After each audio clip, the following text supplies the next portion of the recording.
और हम लोग जो नेक्स्ट हमारे जो पढ़ना है वो है रूल्स फॉर ऑब्टेनिंग इमेज। ठीक है, फर्स्ट रूल जो हम लोग देखने वाले हैं, पहले देखेंगे हम लोग कॉनकेव। मतलब कि आप ये लगा लो पूरा चैप्टर पहले हम लोग कॉनकेव को खत्म करेंगे। चैप्टर में कॉनकेव में क्या क्या है, ठीक है, उसके रूल देखेंगे, उसके रे डायग्राम्स देखेंगे, उसकी सारी बातें पढ़ लेंगे। उसके बाद आएंगे अपना कॉन्वेक्स के ऊपर। अब पहला rule, if a ray of light parallel to principal axis, अगर ray of light parallel to principal axis रहेगी तो वो क्या होगा, रूल क्या कहता है, वो फोकस से कन्वर्ज हो जाएगी। क्या हो जाएगी, फोकस से कन्वर्ज हो जाएगी। क्लियर है? कैसे? पैरेलल आई प्रिंसिपल एक्सिस और वो फोकस से क्या हो जाएगी, कन्वर्ज होगी। क्या कह सकते हैं, आके कन्वर्ज तो होती है। कौन सा मिरर है ये, कॉनकेव ना, तो कन्वर्जिंग उसकी होगी और कन्वर्जिंग कहां होगी, उसकी फोकस से कट करती हुई है। डन हो गया, मुश्किल था, ठीक है। अब हम लोग देखते हैं दूसरा। अच्छा, इसके अंदर एक दो कुछ नहीं है, ऊपर नीचे हम लोग कर सकते हैं। वैसे रूल्स कभी आता ही नहीं है, लेकिन रूल्स को हमें सीखना इसलिए पड़ता है ताकि हम लोग, ठीक है, क्या कर सकते हैं, जब रे डायग्राम बनाए ना तो अपने को कोई दिक्कत आए ना। ठीक है, इसको हम लोग रेडियस लिख रहे हैं, कर्वेचर भी लिख सकते हैं, ठीक है, आर भी लिख सकते हैं, सी भी लिख सकते हैं, दोनों कोई दिक्कत नहीं है। सी लिखो ज्यादा स्पेसिफाइड रहेगा, कोई दिक्कत नहीं है। अब दूसरा क्या कहता है, कह रहा अगर आप कर्वेचर को कट करते हुए जाओगे, क्लियर है, और ये है क्या, मिरर है ना, मिरर क्या करवाता है, बाउंस बैक करवाता है। कह रहा है अगर आप कर्वेचर को कट करते हुए जाओगे तो वहीं से रे वापिस आ जाएगी। क्या समझ, अगर मैं कर्वेचर को कट करते हुए जा रहा हूं, लाइन दिख रही है ये, अगर मैं कर्वेचर को कट करते हुए जा रहा हूं तो कुछ नहीं होना सर जी, वहीं से वहीं वो वापिस आ जाएगी। क्लियर है? दो रूल समझ आए इसके। चलो तीसरा रूल देखते हैं।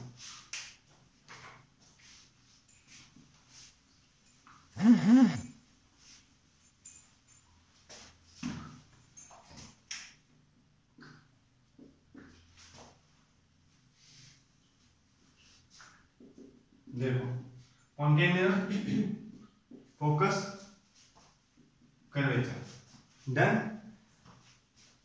ऐसे इसका भी एक बार स्केलेटन बना लेते हैं जिससे हम लोगों को और स्पीडी है। फोकस, कर्वेचर, डन है। दो समझ आ गए पहले दो। तीसरा कह रहा है अगर मैं लाइट, रे ऑफ लाइट अगर फोकस से कट कर दूं, ठीक है, मान लो इसको फोकस से कट कर दूं तो उसका क्या होगा यार, जब वो पैरेलल टू प्रिंसिपल एक्सिस आई थी तो फोकस से कन्वर्ज होगी। अगर वो भी फोकस से कन्वर्ज हो रही है तो क्या चली जाएगी, पैरेलल टू प्रिंसिपल एक्सिस चली जाएगी, याद रखना, चली जाएगी, ठीक है। अंदर पास नहीं होगी। पास क्यों नहीं होगी, क्योंकि ये मिरर है, बाउंस बैक करवाता है, ठीक है, ये अंदर एडमिट नहीं करवाता लाइट को। ये लेंस नहीं है, लेंस के अंदर चली जाती है लाइट, अंदर, इसके अंदर नहीं जाती है, बाउंस बैक करवाता है। क्लियर हुआ? ठीक है। फोर्थ, जो हम लोग बहुत ही कम यूज करते हैं और कोशिश ये करते हैं कि हम लोग रे डायग्राम्स बनाएं, फोर्थ वाले रूल को कम से कम यूज करें। फोर्थ वाले रूल को कम से कम यूज इसलिए करते हैं क्योंकि इसके अंदर एक्यूरेसी बच्चों की ठीक नहीं रहती। ये कहें कि बच्चे को डी लेके जाना पड़ता है वहां पे, ठीक है, क्योंकि ये वाला जो रूल है वो किसके ऊपर बेस है, अपना लॉ ऑफ रिफ्लेक्शन के ऊपर। लॉ ऑफ रिफ्लेक्शन क्या कहता था, angle I is equal to angle R. यहां पे भी यही है। ये एक तरह से क्या है, इनिशियली जो रे आ रही है उसको हम लोग क्या बोलते हैं, इंसिडेंट रे। अगर इंसिडेंट रे कन्वर्जिंग मिरर के, मतलब वाओ सर एक नया वर्ड यूज किया आपने, कन्वर्जिंग मिरर। यस, हम कॉनकेव मिरर को कन्वर्जिंग मिरर भी कहते हैं। डन। कॉनकेव मिरर के, कन्वर्जिंग मिरर के अगर इंसिडेंट रे पोल पे आए तो जिस एंगल से वो आएगी, मतलब एंगल आई, इंसिडेंट रे का जो एंगल हुआ है, angle between incident ray and the normal क्या है इसके अंदर, प्रिंसिपल एक्सिस ना, ठीक है, इन दोनों के बीच का जो एंगल होगा उसे बोलेंगे angle of incident. That should be equal to the angle of reflection. तो एंगल हम लोग ऐसे लिख देंगे इसको। ये रूल है, इसको थोड़ा सा स्पेसिफाइड करना पड़ता है बच्चों को, डी से चेक करना पड़ता है, ठीक है, तो उसके अंदर बच्चा रिस्क नहीं लेता, क्योंकि हल्का सा इधर उधर हुआ रे डायग्राम के अंदर अपना रे डायग्राम हो जाता है गलत। ठीक है। अब ये सर रूल्स हमने सर पढ़े ही क्यों हैं? आप तो कह रहे हो पेपर में आते ही नहीं। इसको हम लोग इसलिए पढ़ रहे हैं ताकि जब हम लोग रे डायग्राम्स पढ़े, जब रे डायग्राम बनाएं, और एग्जाम में रे डायग्राम पक्का आने वाला है, इस बात की कोई भी मतलब कि दो राय नहीं है कि नहीं आएगा या कैसे आएगा या छोड़ दे सर, नहीं आएगा ही आएगा, पक्की बात है। तो उसके अंदर इनका बहुत ज्यादा रोल प्ले होगा। ठीक है, इतना समझ आया? चलो अब हम लोग देख रहे हैं इसका रे डायग्राम। जो फर्स्ट रे डायग्राम होगा इसका, रे डायग्राम में हम लोग को सबसे पहले क्या क्या चीज देखनी होती है कि किस मिरर का मांगा है। जब मिरर का मांगा है, लेंस का मांगा है, सबसे पहले ये, फिर कौन से मिरर का मांगा है। ठीक है, सबसे पहले हम लोगों को जो सा मिरर का मांगा है वो मिरर बनाना पड़ेगा। अभी हम लोग किसके बारे में बात कर रहे हैं? कॉनकेव के बारे में। ठीक है, कॉनकेव मिरर के बारे में बात कर रहे हैं ना। तो सबसे पहले कॉनकेव मिरर का डायग्राम हम लोगों को बनाना है। ठीक है, उसके बाद प्रिंसिपल एक्सिस, फोकस, पोल, कर्वेचर सब बनाना है। उसके बाद पूछना है उससे या देखना है उसने क्या बोला कि भैया ऑब्जेक्ट कहाँ है। इसने मुंह पे बोला हमारे कि object is between, in between F and P. Focus और पोल के बीच में इसका क्या है? क्या है इसका? Object place. यहाँ पे इसका ऑब्जेक्ट प्लेस। ठीक है, तो रूल के हिसाब से अगर हम लोग चलें तो पहला क्या होगा? फर्स्ट पॉइंट क्या आने वाला है इसके अंदर? देखो फर्स्ट पॉइंट क्या होगा कि पहले हम लोग इस ऑब्जेक्ट में से, मैंने पहले बात करी थी कि ऑब्जेक्ट में से रेज निकलेंगी। बहुत सारी रेज निकलती हैं, जितनी मेरे पास आएंगी सारी रिफ्लेक्ट करवा दूंगा। थोड़ी सी मतलब कि डिफ्यूज हो जाएंगी, ज्यादातर क्या हो जाएंगी? रिफ्लेक्ट हो जाएंगी। डिफ्यूज होने के बाद भी कहीं ना कहीं तो जाएगी, रिफ्लेक्ट तो होगी। तो मेरे पास जो भी रे आई मैंने उसको रिफ्लेक्ट करवा दिया। मान लो ये ऑब्जेक्ट है, तो इस ऑब्जेक्ट में जो रेज है वो कैसे कैसे कहां कहां निकाली होंगी। ठीक है, उसको अपने रूल्स के अंदर डाल के देखेंगे, फिर इस मिरर के हिसाब से उसकी इमेज कहां बनने वाली है। अब पहला पॉइंट क्या है कि भैया ऑब्जेक्ट बना लिया। दूसरा पॉइंट क्या है फिर उसके बाद कि हमने जो रे बनाई है, मतलब इस ऑब्जेक्ट से फर्स्ट रे कैसे निकलेगी? हमेशा first ray maximum time parallel to principal axis निकलेगी। ठीक है, उसके हेड से पैरेलल टू प्रिंसिपल एक्सिस रे निकलेगी। ये ऑब्जेक्ट का हेड है, पैरेलल टू प्रिंसिपल एक्सिस रे निकली। सेकंड पॉइंट आया समझ? अब हम लोगों ने रूल्स में क्या पढ़ा था? अगर कोई चीज पैरेलल टू प्रिंसिपल एक्सिस आए वो कहां करेगी कन्वर्ज? वो कन्वर्ज करेगी उसके फोकस पे। तो थर्ड वो क्या हुआ? फोकस पे उसका क्या होगी? कन्वर्जिंग हो गई। डन है। अब उसके बाद दूसरी रे भी तो देखनी है। सिंगल रे से कभी बनी है? नहीं ना, इमेज कभी सिंगल रे से नहीं बनती। और इमेज बनती कब है? जब दो रे कन्वर्ज हो। ठीक है, जब दो रे कन्वर्ज होंगी तब क्या बनेगा? इमेज बनेगा। तो ऑब्जेक्ट में से कम 2 निकलेगी तभी तो 2 पहुंचेंगी, तभी तो 2 कन्वर्ज होंगी, तभी तो बनेंगी। आओ सेकंड रे। तो सेकंड रूल हम लोगों ने यहाँ पे लगाना है, दैट इज कर्वेचर से ही गया। ठीक है, फोर्थ पॉइंट क्या होगा हमारा कि रे कर्वेचर से गई और कर्वेचर से वापस आ गई। ठीक है, वापस आने वाला क्या हो गया? फिफ्थ पॉइंट हो गया। अब अगर इसको अभी इग्नोर कर दो, ठीक है, ये तो ठीक था, यहां से गया, यहां से वापस आया, focus parallel to principal axis पे गई, फोकस पे चली गई। क्या ये दो रे कभी मिलेंगी आगे जाके? ध्यान से देखो इसको, कभी ये मिलेंगी? Answer is no. ये तो और दूर दूर जा रही है यार, देखो ना, और दूर जाएंगी, और नीचे लेके जाऊंगा और दूर जाएंगी। ऐसा तो ये टेढ़ी हो गया है, और दूर जाएंगी, और दूर जाएंगी, जितनी जितनी मैं उसको नीचे खींचता जाऊंगा दूर जाएंगी। इसका मतलब इमेज तो बनने वाली है नहीं। ठीक है, तो मैं लास्ट में क्या करूंगा कि यहां से इस वाली रे को थोड़ा यहां एक्सटेंड कर लूंगा, और जो ये रे नीचे रिफ्लेक्ट होके गई थी इस वाली भी रे को यहां पे थोड़ा एक्सटेंड करवा लूंगा, और जब ये एक्सटेंड कराएंगे हम इसको डॉटेड बनाएंगे। ठीक है, जहां पे ये दो रे कन्वर्ज हो गई वहीं पे क्या बन जाएगा? हमारा इमेज बन जाएगी। ठीक है, आई समझ बात में? अब इमेज कैसी कैसी बनेगी, मतलब ये कैसी कैसी मतलब नहीं, एक ही इमेज बनी है ना, कहां बनी है, कैसी बनी है, कितनी बनी है, थोड़ा हिसाब हम लोग इसके अंदर लगाएंगे। पहली मैंने बात क्या करी? कहां बनी है, ठीक है, कितनी बनी है और कैसी बनी है। अगर इन 3 का मतलब निकाल लिया तो पूरे 3 मार्क्स मिल जाएंगे। ठीक है, इन का को पहले, इनसे भी पहले हम लोगों को इसकी नेमिंग करनी पड़ेगी। 1 2 3 इज द स्टेप। ठीक है, इस बात को याद रखना, they are the step only. Naming करनी है। देखिए एग्जांपल के लिए ए यहां डाल दो, बी सी यहां तो डालने की जरूरत नहीं, बस हो गई। ठीक है, यहाँ पे डी मान लो, और इसको क्या मानोगे P, इसको यहाँ Q, P मत मानना, ये P यहाँ दे रखा है, R और Q ले लो, यहाँ पे इसको R dash Q dash. Clear है? उसके बाद अपना देखो कहाँ है, कितनी है और कैसी है। देखो पहले कहाँ है भाई, कहाँ बनी है, इनसाइड द मिरर, ठीक है, इनसाइड द मिरर बनी है, तो लिख दो इनसाइड द मिरर।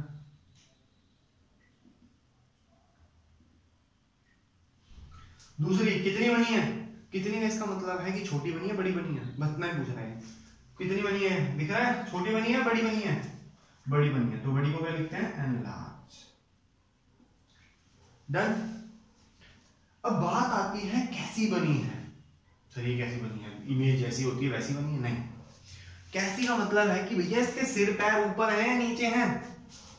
अगर तो इसका सिर ऊपर है, फर्स्ट टाइम बता रहा हूं ध्यान से सुनना, अगर तो इसका सिर ऊपर है, ठीक है, तो क्या है, अगर इसका सर नीचे है तो क्या है। और जब हम लोग इस चैप्टर का बेसिक पार्ट कर रहे थे तो उस बेसिक पार्ट में हम लोगों ने रियल और वर्चुअल इमेज देखी थी, क्लियर है, और हम लोगों ने कहा रियल इमेज वो इमेज मानी थी जो कि स्क्रीन पे बनती है, और वर्चुअल इमेज वो मानी थी जो मिरर के अंदर बनती है। तो ध्यान से देखना जाए तो मैंने लिखा है inside the mirror. Inside the mirror का मतलब क्या है, कैसी बनी है, वर्चुअल बनी है, ठीक है। और साथ भी ये अपसाइड डाउन नहीं है, मतलब कि ये उल्टी नहीं बनी, इसका सिर ऊपर है और पैर नीचे है, तो उसको हम लोग क्या बोलते हैं, इरेक्ट। खाली इसको बनाने से मार्क्स नहीं मिलेंगे, इसको भी बनाना है, इसको भी लिखना है, और ये तीन का तो भैया याद कर लेना, कहां, कितनी, कैसी, और उसको आंसर आपको यहीं से मिलेगा, ठीक है। ये रे डायग्राम बनवाई बच्चों से इसलिए जाते हैं ताकि उसको पता लग जाए कि सच में ये हो भी रहा है या नहीं हो रहा। इसके ऊपर खासा ध्यान देना पड़ेगा अपने को। डन है, चलो चलो अब हमारे पास है दूसरा रे डायग्राम, वंस अगेन किसका, कॉनकेव मिरर का, ठीक है। अब ऑब्जेक्ट कहां प्लेस है, ऑब्जेक्ट एट एफ,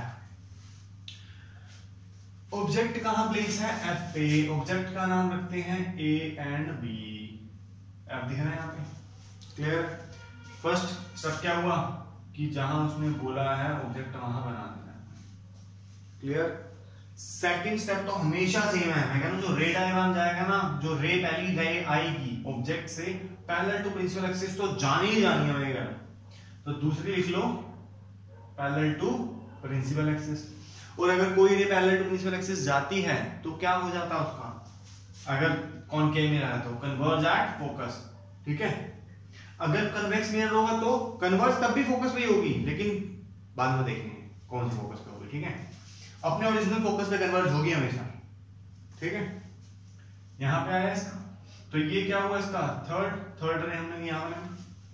मैंने बताया था कि सिंगल रे कभी भी इमेज नहीं बनाती, तो यहाँ पे हमें दूसरी रे भी लेनी पड़ेगी जो कि मैक्सिमम टाइम, हमेशा नहीं बोलना, मैक्सिमम टाइम कर्वेचर मतलब कि रेडियस ऑफ कर्वेचर से ही जाएगी।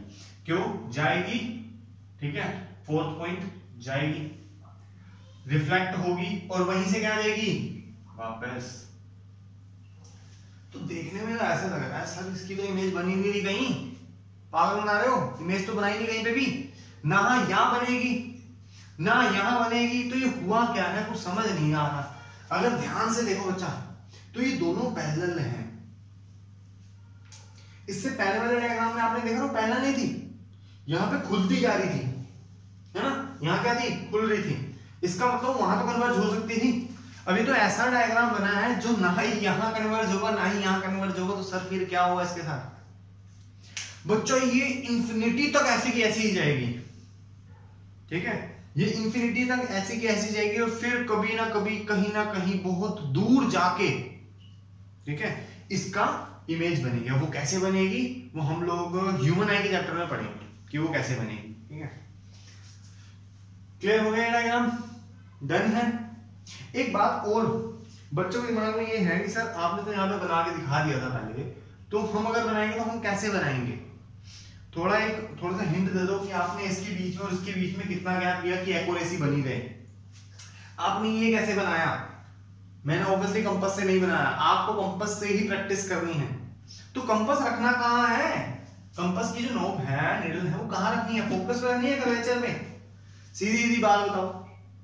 हम अगर एक सर्कल बनाते हैं, ये स्फीयर से तो लिया है ना, तो सर्कल ये एक तरह से स्फीयर बनाते हैं या सर्कल बनाते हैं, तो उसके रेडियस पे रखते हैं या फोकस पे रखते हैं? समझ आई बात? तो कहाँ रखेंगे हम लोग? रेडियस पे। कर्वेचर लिखा है ये रेडियस है, तो यहाँ रखेंगे और यहाँ रखने के बाद उसको ऐसे खींच देंगे। डन है।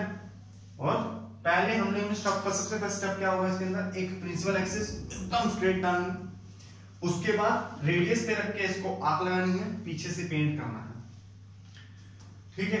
अब वही क्वेश्चन वही सर ये फोकस और पोल के बीच में आपने कितना गैप लिया है और इसके बीच में कितना लिया? देख, लेने को तो बच्चा कितना भी ले लो, बस दोनों को बराबर रखना। लेकिन दिक्कत जो हमारे साथ आती है, एग्जाम में भी आती है, प्रैक्टिस करते हुए आती है, अगर ये बात नहीं सुनी इससे पहले एक बार बनाते रहना, ठीक है? कभी 4 सेंटीमीटर का ले लेना है, कभी 5 का ले लेना है, कभी 6 का ले लेना, तो आपको ये कभी कभी ये इमेजेस आएंगी कि पेपर से ना बाहर बन रही है। इमेज जो है वो पेपर से बाहर बन रही है, या तो यहाँ से बाहर चली जाएगी या यहाँ से बाहर चली जाएगी। तो उसका तोड़ निकालने के लिए हमने क्या किया है, ध्यान से, पोल से फोकस का 3 सेंटीमीटर का गैप लिया। डन। फोकस से कर्वेचर का भी 3 सेंटीमीटर का ही गैप लिया है, ऑब्वियसली सेम लेना पड़ेगा। और क्या किया हमने? तो यहां से यहां तक का क्या होगा? 6 सेंटीमीटर। डन। जो हमने ऑब्जेक्ट की हाइट ली है, हर एक के अंदर बता रहा हूं, हर एक रे डायग्राम के अंदर, चाहे वो कॉनकेव मिरर का है, चाहे वो कॉन्वेक्स मिरर का है, चाहे वो कॉनकेव लेंस का है, चाहे वो कॉन्वेक्स लेंस का है, चाहे वो किसी भी स्फीयर चीज का है, ठीक है, स्फेरिकल लेंस का है, सर्कल मिरर का है, तो हमने सबके साथ ऐसा ही करना है, जिसकी वजह से हर बार हमारा रे diagram with in the page बन जाए ना। कभी पेज टेढ़े करने की जरूरत नहीं पड़ेगी, कभी ये नहीं बोलेंगे सर ये पेज खराब हो गया। इससे क्या होता है, एग्जाम में हम लोगों को टाइम बहुत वेस्ट होता है। मान लीजिए हमने पूरा रे डायग्राम बनाया, 5 सेंटीमीटर का गैप ले लिया, पता लगा जी जो इमेज बनी है तो पेपर से बाहर बनी है। अब ये क्या करोगे? पेपर वहां पे टेप से लगा के आओगे? नहीं करोगे। तो हम लोग ने यहाँ पे एक लिख देता हूँ, इसमें हर बार नहीं लिखूंगा, 3 सेंटीमीटर का यहाँ गैप लिया और ऑब्वियसली यहाँ पे भी 3 सेंटीमीटर का लिया, जिसकी वजह से आपको कोई भी गलती या दिक्कत नहीं आएगी। डन है। और ये कितने का लिया सर? ये बच्चा आप लोग 1 सेंटीमीटर या 1.5 सेंटीमीटर का ले सकते हो, ठीक है? इससे ऊपर मत करना और इससे नीचे ही मत करना, दिक्कत आ जाएगी। अप्रोक्सीमेटली 1 सेंटीमीटर, जिसको छोटा देखना नहीं पसंद वो 1.5 सेंटीमीटर का लगा लो। डन है। चलो अच्छा, अब इसके भी 3 का कहां है, कैसी है, कितनी है? कहां बनी है? पता ही नहीं, ऐसे नहीं बोलते, कहां नहीं पता, बोलते इंफिनिटी में बनी है। इंफिनिटी मतलब कि बहुत दूर बनी है, ठीक है ना, बहुत दूर है, इंफिनिटी लिख दो, ठीक है? कहां बनी है? इंफिनिटी में बनी है।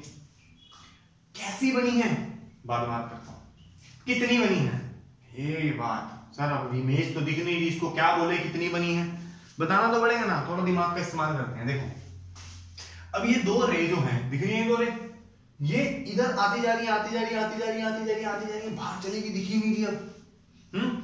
लेकिन ध्यान से देखो, और अगर मैं इस प्रिंसिपल एक्सिस को और एक्सटेंड करूं इस साइड और इनको नीचे लेता जाऊं, लेता जाऊं और जाए, तो हम लोगों को जब ये इंफिनिटी पे पहुंच जाएगी, लेकिन प्रिंसिपल एक्सिस पर सीधा जाएगा और ये 2 ऐसी कैसी जाती रहेंगी, तो इन दोनों के बीच का जो गैप होगा वो ज्यादा होगा। गैप ज्यादा होने का मतलब ये है कि वो कितनी बनेगी, बहुत ज्यादा बड़ी बनेगी। कैसी बनेगी? बहुत ज्यादा बड़ी बनेगी। एक बार फिर से एक बार समझ लो कैसे बनेगी बहुत ज्यादा बड़ी। बच्चा प्रिंसिपल एक्सिस तो एकदम सीधी जाएगी, लेकिन ये तो नीचे की तरफ जाती जा रही है और इंफिनिटी में बहुत दूर तक नीचे की तरफ जाती जाएगी, ठीक है? प्रिंसिपल एक्सिस स्ट्रेट, ये नीचे की तरफ, तो जहां पे बहुत दूर जाके जब ये बनेगी तो इन दोनों को हम लोग नापेंगे प्रिंसिपल एक्सिस को, और जहां पे ये दोनों कन्वर्ज हो रही होगी वो बहुत बड़ी इमेज बनने वाली है, ठीक है? वहां पे हमने इससे पहले वाले में लिखी थी एनलार्ज, थोड़ी सी बनी थी बड़ी, लेकिन यहां पे हम लोग क्या लिखने वाले हैं? Highly enlarge. देन आई बात समझ? वेरी वेरी इंपॉर्टेंट है ये वाला डायग्राम। इससे पहले वाला ये वाला डायग्राम तो मतलब कि ऐसे है, पेपर में कुछ नहीं समझ आया उसने ये दे दिया, ठीक है? और समझ आने वाली बात है क्योंकि बच्चा इसमें बहुत ज्यादा कंफ्यूज रहता है। तीसरी बात कैसी है? सर कैसी भी ना बता देते हैं हम आपको, अगर मुझे पता होता ना इमेज का बनी है, इमेज दिखती तो हम ये भी बता देते कैसी बनी। हम यहाँ पे फिर क्या करेंगे, थोड़ा सा दिमाग का इस्तेमाल करते हैं फिर से। देखो ये अब इधर तो हम बना नहीं सकते, इसका तो मतलब है नहीं एक्सटेंड करके अगर यहाँ पे इमेज बन रही होती तो बनाते। एक्सटेंड करके भी यहाँ पे भी पैरेलल जानी है, यहाँ भी जानी है, तो अपना रियली देखते हैं, रियली कहाँ जा रही है, नीचे जा रही है, बाउंस बैक हुई है ना, तो नीचे ही जाना बनता है इसका, तो नीचे जाती जा रही है, जाती जा रही है, जाती जा रही है। तो यहाँ पे कब बनेगी, मान लो इन्फिनिटी पॉइंट आ गया, यहाँ पे दिख रहा है वाला पॉइंट आपको, तो यहाँ पे मान लो इन्फिनिटी पॉइंट आ गया, ठीक है, मान लो यहाँ पे आपका इन्फिनिटी पॉइंट आ गया, एग्जाम्पल के लिए आया नहीं है, मान लो। तो यहाँ पे आप कैसे देख पाओगे, अब ये मिरर के अंदर तो नहीं है, अगर मिरर के अंदर होता तो कैसी बनती, वर्चुअल बनती। अब ये मिरर के आउटसाइड है तो कैसी बनेगी, अगर मिरर के अंदर होती तो वर्चुअल, मिरर के आउट है तो कैसे बनेगी, रियल। डन है। अब यहाँ पे इसका सिर ऊपर है, पैर नीचे, जब ये यहां से कन्वर्ट होके आएगी तो नीचे ऐसे नहीं हो जाएगा, सिर क्या हो जाएगा नीचे, पैर क्या हो जाएंगे ऊपर, ठीक है, तो उसको हम लोग क्या बोलते हैं, इनवर्टेड। इन्वर्टेड और इरेक्ट वर्ड याद रखना, वर्चुअल और रियल में पहले ही समझा के आया था, इन्वर्टेड और इरेक्ट अब समझा रहा हूं, ठीक है। इरेक्ट का मतलब क्या होता है, अपसाइड डाउन। डन, ये भी हमारा कंप्लीट हो गया। अब हम लोग जो देखेंगे रे डायग्राम, वो बनेगा ऑब्जेक्ट उसका प्लेस्ड है बिटवीन एफ एंड सी, ठीक है, एफ का मतलब फोकस, सी का मतलब सेंटर ऑफ कर्वेचर, इसका मतलब रेडियस ऑफ कर्वेचर, ठीक है। तो फर्स्ट यहां पे हम लोग क्या करने वाले हैं, फर्स्ट पॉइंट में अपना ऑब्जेक्ट बनाने वाले हैं, ठीक है, और उसमें साथ में उसकी नेमिंग भी करेंगे, ए बी, क्लियर हो गया। सेकंड जो कंपलसरी होगा ही होगा हमेशा, that is parallel to principal axis, उसके हेड से पैरेलल टू प्रिंसिपल एक्सिस जाएगा, which is like this. Done. Parallel to principal axis कोई भी ले जाए तो कहां कन्वर्ज करेगी, प्रिंसिपल एक्सिस, प्रिंसिपल एक्सिस के सामने अगर पैरेलल टू प्रिंसिपल एक्सिस कोई भी ले जाएगी तो कहां कन्वर्ज करेगी, प्रिंसिपल फोकस, ठीक है, तो प्रिंसिपल फोकस पे वो कन्वर्ज करेगी। डन होगी बात। तीसरी बात जो ज्यादातर होती है, रे कर्वेचर से जाएगी हेड को कट करते हुए, ठीक है, और कर्वेचर से ही मतलब कि अपना मिरर से टकरा के बाउंस बैक करके रिफ्लेक्ट बैक करवा के वापस आती है, ठीक है। अगर ये बात ऐसे ही पैरेलल टू एक्सिस गई, फोकस से कन्वर्ज होगी, इधर आई, डन। सेकंड कर्वेचर गई तो यहां से स्टार्ट हुई थी, जाना जो था वो यहां से स्टार्ट हुई थी, लेकिन गई ऐसे, लेकिन आई जब यहां तक आई ना, इसको देखा कि इमेज नहीं बन गई, तो ये रे तो रुकती होना है, पूछेगी भी नहीं इमेज का बन रही है, वो तो आती जाएगी आती जाएगी आती जाएगी, है ना। तो जब यहां पे दोनों रे टकराई, ठीक है, जो सेकंड फोर्थ वाले पॉइंट में इसमें यहां आती थी, यहां थर्ड ही ना था, थर्ड ये वाला है ना, अच्छा फोर्थ है कर्वेचर का जाना, फिफ्थ है आना, नाउ दिस इज फिफ्थ, ठीक है, फिफ्थ आया और यहाँ पे क्या करा, कन्वर्ज किया, यहाँ पे दोनों रे कन्वर्ज करी तो वहीं पे क्या बन गया, एक तरह से इमेज बन गई। तो हेड डाउन है ना, उसका हेड अपसाइड डाउन होगा, ठीक है, तो इसलिए मैंने यहाँ नीचे ए डैश लिखा है, ये रहा एरो आपका, ए डैश बी डैश। डन, आगे समझ, फिर से एक बार दिखाऊं, चलो। फर्स्ट पॉइंट में हमने क्या बनाना है, ऑब्जेक्ट कैसे खड़ा है, नेमिंग करेंगे उसकी, फर्स्ट हो गया। Second parallel to principal axis from its head, चला गया, देन कन्वर्ज दैट फोकस, खींचते लाई खींचते लाई खींचते लाई, हर बार होता है ऐसे, फर्स्ट टाइम नहीं है कि हम लोग फर्स्ट टाइम लेके आए हैं इतना नीचे, हर बार इतना आता है। देन फोर्थ स्टेप कर्वेचर से गई, फिफ्थ स्टेप रिफ्लेक्ट बैक होके वापस आ गई, वहां जहां पे ये दोनों मिल गए वहीं पे हमने क्या बना दी, image, which is our sixth step. Done हो गया। अब वही तीन का कैसी है, कितनी है, और क्या था, कहां है, कहां है, तो भैया साफ साफ अक्षरों में देखा है कहां बनी है, सी के पीछे, ठीक है ना। अच्छा ये इंफिनिटी में बनी है, बच्चे कहेंगे सर ये पीछे देखो ना, सी से तो बहुत पीछे है, इंफिनिटी पे है नहीं, इंफिनिटी पे होती तो दिखती नहीं ना, यहाँ पे बनती नहीं, ये बियॉन्ड सी है। डन, तो कहां लिखेंगे, बियॉन्ड सी, सी के पीछे। डन है अपनी ये वाली बात, आ गई समझ। अगला कैसी बनी है, कैसी की बात करते हैं। पहले तो देखे कितनी बनी है जी, ये इतना सा था, ये थोड़े बड़े भाई साहब बने हैं, तो इसको क्या लिख सकते हैं, बड़ी बनी है। बड़ी नहीं लिखेंगे, क्या लिखेंगे, एनलार्ज। चलो अब आप लोग सोचो ये कैसी बनी है। मिरर के अंदर बनी है, नहीं बनी। तो मिरर के अंदर बनती तो कौन सी होती, वर्चुअल, लेकिन बाहर बनी है तो यहाँ पे स्क्रीन लाएंगे तभी तो बनेगी, ठीक है। तो क्या बनेगी, स्क्रीन पे कौन सी बनती है, रियल, ठीक है। ध्यान से देखो, सिर नीचे है पैर ऊपर, अपसाइड डाउन, क्या बोलते हैं उसको, इन्वर्टेड। Real and inverted. बड़ी बनी है, लार्ज, बियॉन्ड सी। क्लियर, तीनों पूरे हो गए हमारे। अब आपने क्या करना है, तीनों के तीनों डायग्राम एक एक बार तो मेरे साथ साथ बना लेने हैं, ठीक है। जब जब जैसे जैसे मैंने स्टेप स्टेप बताए आपने उस समय वहां बना लेने हैं। और इस वीडियो के बाद आपने दो दो बार, कम से कम तीन तीन बार, एक बार पहले बना लिया तो कम से कम 3 बार आपको बनानी है। और तब तक बनाना जब तक खुद ब खुद ना बन जाए वो। खुद ब खुद का मतलब है कि बिना देखे बन जाए वो, ठीक है। और इसके अंदर ज्यादा कुछ नहीं है, समझने में क्या है, 1 सेकंड में समझ आ जाता है। मेन बात क्या है इसकी, प्रैक्टिस, ठीक है। और मैंने आपको मेजरमेंट पहले ही बता दी, मेजरमेंट गलत होगी, जहां मेजरमेंट गलत हुई आप लोग इसको ठीक से नहीं कर पाओगे। और थोड़ा सा जो हमारा छोटा सा बात रहेगी वो है इसकी नेमिंग। नेमिंग कर लेते हैं, कंपल्सरी है, ठीक है। क्यों, अच्छा नेमिंग कैसे करते हैं, कुछ भी डाल देना, कोई ऐसे कंपल्सरी नहीं है, कुछ भी चाहिए, RST डन, बस, ठीक है। भरा भरा सा लगे उसको, क्लियर। चलो